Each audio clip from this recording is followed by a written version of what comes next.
So welcome to the very special edition of the Rinkside. So this time around I have Timo. So Timo, would you mind introducing yourself? My name is Timo Suonpaa, 49 years old, from Finland. Have been consulting, coaching, helping SFA last 6 years. Oh, good. So how did you get yourself into the position? Long story short, I was kind of floorball backpacking with the other coach Markus Huhtimo in Malaysia, spring 16 if I remember right, and then we were 1 month there, and we flew first here, and then we flew back from Singapore, and we had 1 day before we went home. We stayed here, and Jill Queck asked us to come and keep one women's trainings, and we said that no problems because we were here anyway. And then after 10-15 minutes of warm-up, Jill came to me in the middle of trainings and asked that, can you coach the national team? And then we were laughing that of course we can coach, and it started from the half joke. Oh, but nice. And then I don't remember, but I remember that the first World Champs that I was involved was 17 in Bratislava. Right. Cool. So, how has the event so far for you? I mean, you have been here throughout the event, so... This one? Yeah. I like that the whole organization has been good because the venues have been good, everything has worked. There's some complaining in Europe that there's not so much crowd, but okay, only thing that I'm a little bit disappointed there was no school kids in the games, because normally in all the World Champs they let the school kids come in and they always create atmosphere. So I was a little bit surprised that this didn't happen here, but otherwise everything has, in my eyes, worked perfectly. So even in the other past editions of the World Championships, even in all the other countries in Europe, it always passes down it's the always kids. these, especially these first round games, that because there is not so much people watching, so they always bring the school kids and they have their flags and everything, and they usually have some kind of project at schools that they are supporting some team in some country, and then they have to also study that country. So I think that was quite a smart idea. So, and it's also helpful that the kids come down and actually watch them to play. Also, that maybe they get the idea that I would also like to try this game. So I'm a little bit wondering, but there's some kind of holiday at the moment here. Yeah. So right now it's a school holiday, so there are lots of kids either overseas or taken out. So, but still, I'm a little bit missing that. That's the only that would be the only negative thing that I would say. But otherwise, everything has worked perfectly. Right. But then, how are the team's performance so far this time around? What are the standouts and? Okay, I think that everybody can agree that Norway was a big disappointment. I don't know what is going on there, but they were a big disappointment. Otherwise, it's quite expected that the positions are more or less same. Of course, positive thing is that Asian teams, Japan and host team Singapore, that Japan was 9th and Singapore was 12th, so that means that there was a lot of teams behind them. That's of course very positive thing, and for the Singaporean tournament, I would say that they played very good tournament. That 2 victories in the first 2 games, and then very tight games against Japan and Germany also, so they can be very proud of it. Oh yeah, and Germany has been also very strong. Yes. Yeah. So so do you see this as like a more evening of because we are that center bunch of teams? Do you see them slowly catching up to like your top 4 kind of? That's the question that everybody's asking. I would put it this way: if I'm totally honest, if you are saying that are you catching top 4, the teams after top 4 are getting better, but the top 4 teams are getting better faster.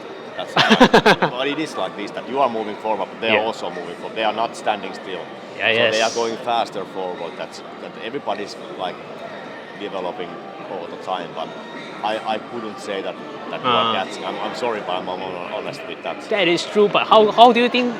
Because everyone is improving, but why do you think that the top 4 are also improving faster than the rest? They put more effort to that. They have more money. They start to be semi-professional players already. I know that here is no semi-professional, but so that's the thing, that it's like that they are putting more effort, more games, more practice, or they are doing it more professionally. That's the that's all. More work, more results. It's quite simple. Right. So, but that part of professional playing, so how do you attribute it to? Is it like a league system or what's the league system? Yeah. Also, I would say that especially in top 4, the schools are also more involved. Most, for example, my daughter is now 16. And she started this year also that 3 times a week, guys, 3 times a week they have morning trainings with school. And then plus club training. So she's actually practicing at the moment double amount that she was practicing last year. So there you see the difference. That if you are practicing here twice a week, now she's practicing 6 times a week. Oh, so there is a difference, and it's not only Finland. I know that it's in Sweden also, and I'm quite and Switzerland also, and also in Czech they do the same thing. Yeah, so that really says that no matter how much we do, they are even doing. You can do the same. It's just do it. It's not, but that's like that's the hard numbers that they are doing. That's why they are, because they are also doing it in the schools, and the school system is supporting more top athletes. It's not only for it's the same in football, ice hockey, basketball, volleyball, whatever sport they are doing. They have these sports schools and sports school programs. And that is not just dedicated schools, or is it throughout the entire education system? Not all schools. They have like, I don't know, in Finland I would say that there is like 15 to 20 schools, but almost in every city has one. So then the ones who want to practice more are or taking more seriously the sport, then they will apply to those schools. And then you are, and also the federation is helping the schools create the programs and stuff. So federation is also supporting more.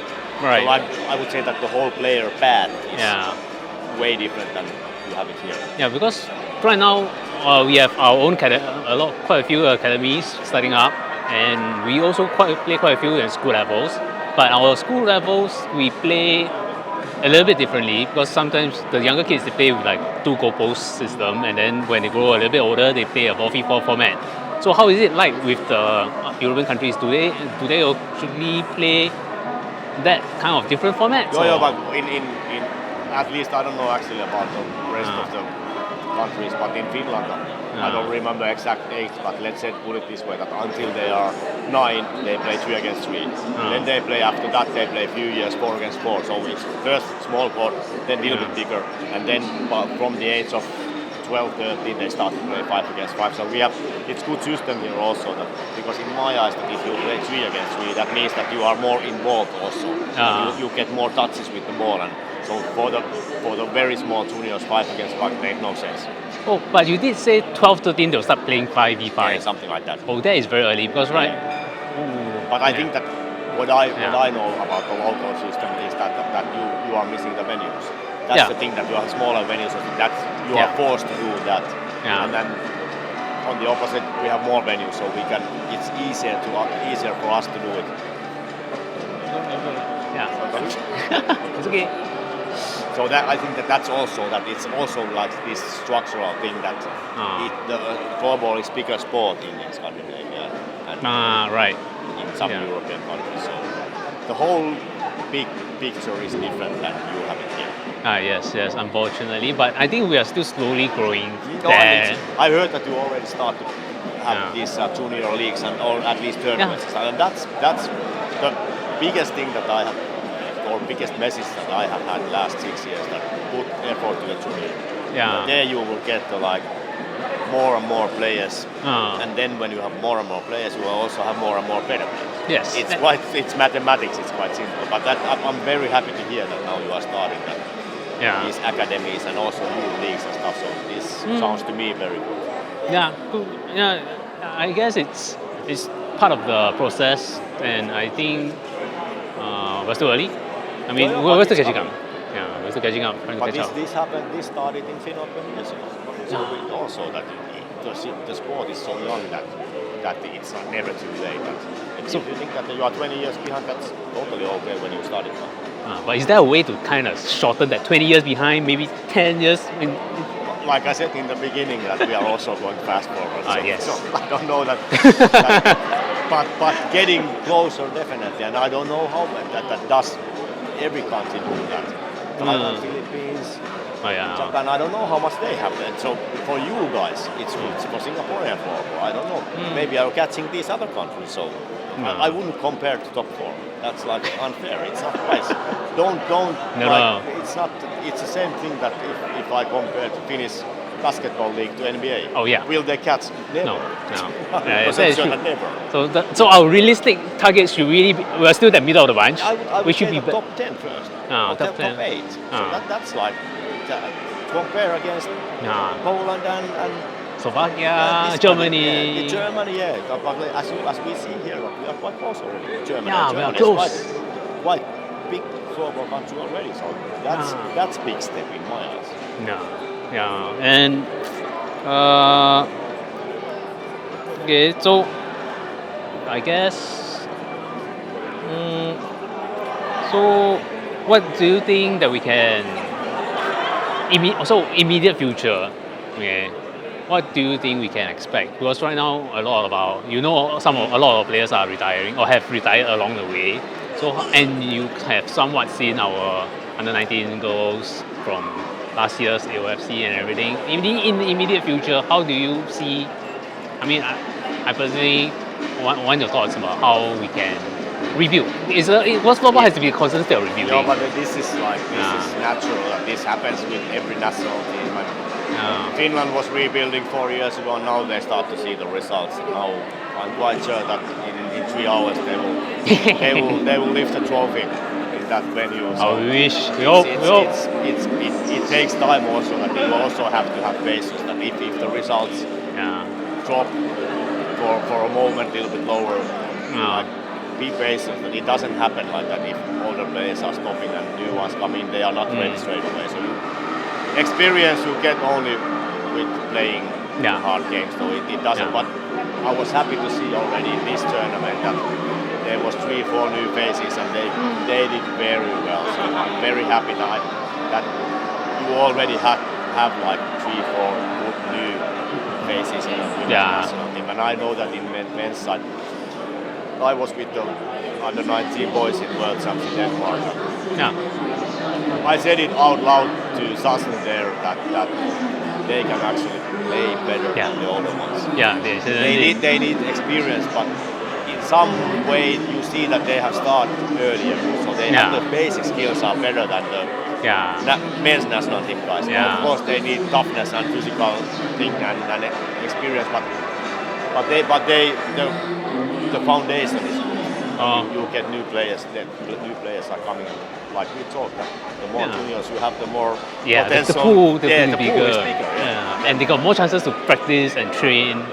But also the competition is bigger, so they are like pushing each other also when you have bigger pool of players. And I mean, hopefully we still get to play more chances, play more against the regional teams like Korea. They're also very good coming up. The men's earlier at the AOFC, and then Japan is also very strong. So ideally, we should always be striving to aim higher. So I guess very good. Thank you. Thank you. I'll get my mini burger now.